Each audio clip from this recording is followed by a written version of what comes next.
going to demonstrate how you disassemble a first generation Apple iPod Nano and replace the battery in it.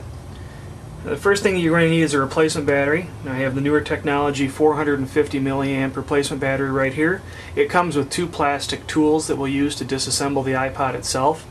Two items that are not included, and another item that is also not in the picture here that you will need is a soldering iron, solder, and a pair of tweezers, and these are plastic tweezers that I use for electronic work, to remove the original battery from the logic board because this is soldered on. Now you can stop right now. If you don't have a soldering iron, you cannot do this job, and if you're at all squeamish about doing electronic soldering, don't try to continue. This is a very fine item to work on. It has a very high degree of difficulty to just get into it, and you don't want to crack the screen or damage the logic board. Basically, you'll be buying a new iPod Nano if you do either of those damage. I'm going to start by removing the battery. Get this nice big reflective package out of the frame of the picture here. Now once you open it up, you will actually see that there is a small instruction manual included with this unit. And all you have to do is you can follow along with this if you'd like. Like I said, small is small. Not the largest manual in the world, but this is a pretty straightforward process. And the thing that's going to take the most amount of time is getting into the iPod. Now, if you've ever watched any of the other videos for taking iPods apart, Apple uses what's known as a zero draft enclosure, meaning there are no edges, basically, that you can get your fingernail in or anything like that to try and open it. I'm going to take the larger of the two tools, and you can actually... Here I'm able to push downward on the face of the iPod into the back and wedge the tool in, and it's able to stay in there very firmly.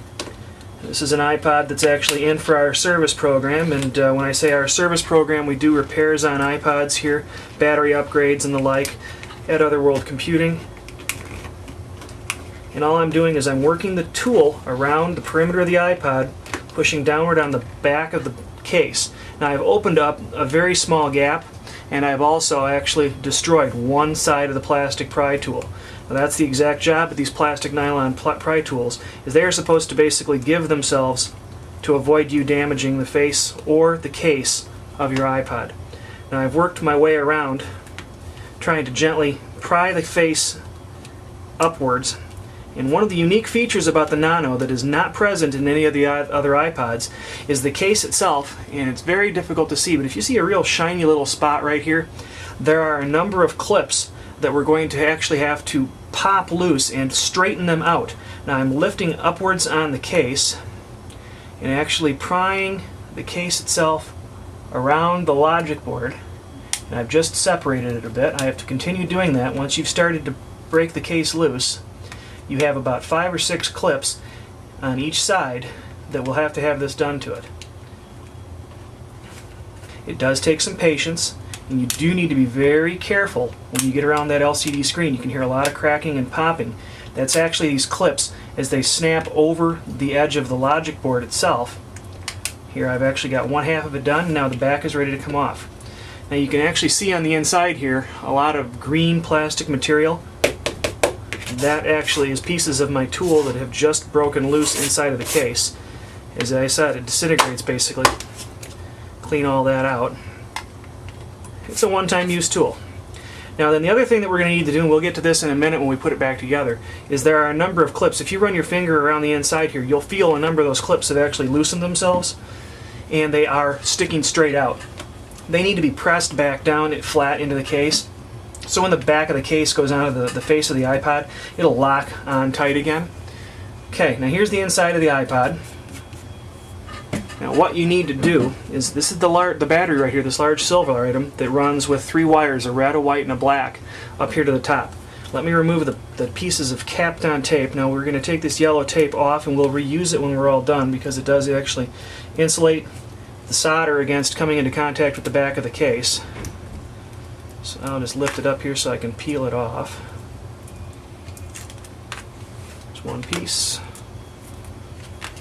And number 2. I said there before, there's a soldering iron here. It's not in frame of the picture. Here's the soldering iron. And all I need to do is desolder these, but the first thing I'm going to do is actually take the smaller of the iPod tools. I'm going to reach on the side and just very gently lift up.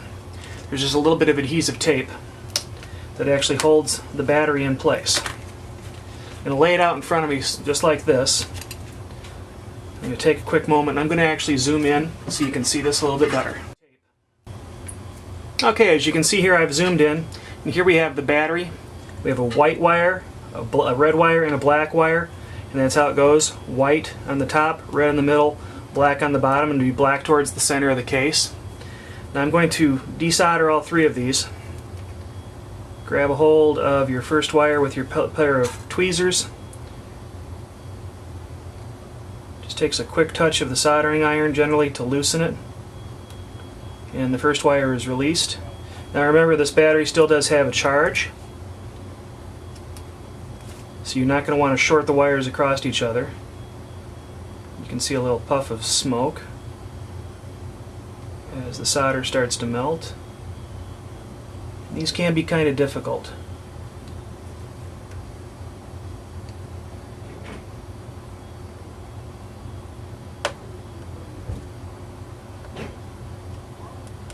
There's number 2.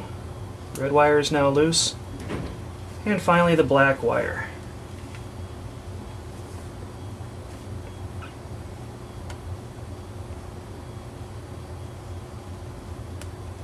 And the black wire is off.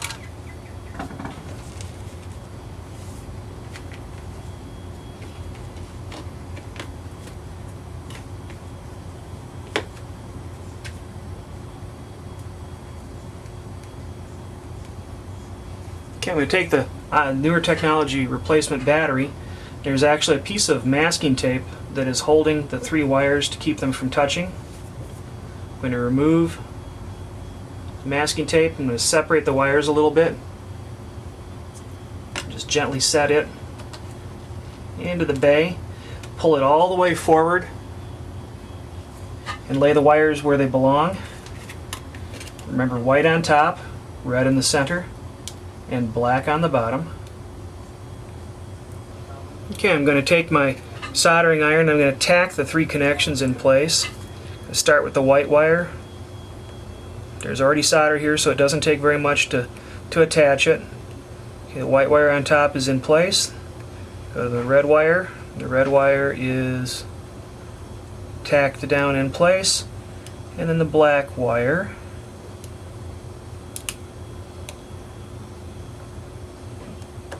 Get it down in place.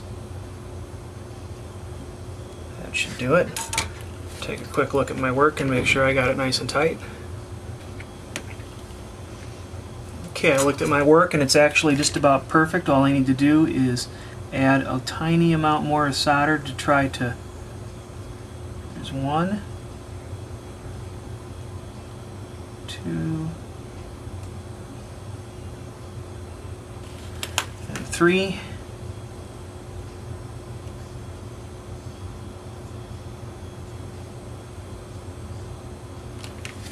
Once again, examine your work up close.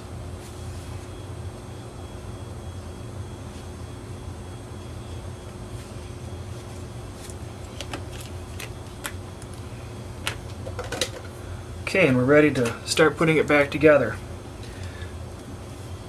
Pick up your pieces of Kapton tape that you used before. I should say that you removed before. One goes directly across the 3 connections, and that's insulating them from coming into contact with the case. Another piece goes across the long portion of the wire, and all you're doing is making sure it stays attached to the iPod logic board firmly so it doesn't move around. And then here's the back of the case, and this is what we removed. Now, as I said before, we do have some connections here that are clips that lock in. And one side here you can see I have 1, 2, 3 on the side that come into contact here with the piece of the tool, and then 1 down here that's also bent out, where this side goes right straight across. Well, that's because these are down in place correctly, and what you need to do is take a look at that side and you'll see that they're all pushed down, and all you have to do is take the nylon tool and work it back down so it's basically flat to the back of the iPod's case and hold it in place. And once it gets into the plastic, it snaps in there nice and tight. There's absolutely no reason to have any of these protruding up because they'll just make your job a little bit more difficult. I did have one here on the opposite side that was a little bit pushed up, and I'm trying to get it down where I know it'll go on nice and easy. Okay, all of them look good. Make sure you get all the pieces of plastic tool out of there. You don't want those floating around on the inside of your iPod. Orient it so the bottom, the piece of plastic stuck a little bit. There it goes. Orient it so the bottom starts first. Set it in place. I'm getting frame here a little better so you can see. And you can start to see here all the little clips I'm talking about. And all you need to do is set one side so it's flush, turn it around, and very gently lock it back in place. And it'll snap and click a few times. Doesn't take much force, and you do not want to squeeze on it because you could break the LCD. And then turn the iPod on. This one needs a charge. The battery is totally flat dead. Let me do that real quick. I just gave the iPod a little kickstart, and here you can see you're starting right up. And it's ready to go.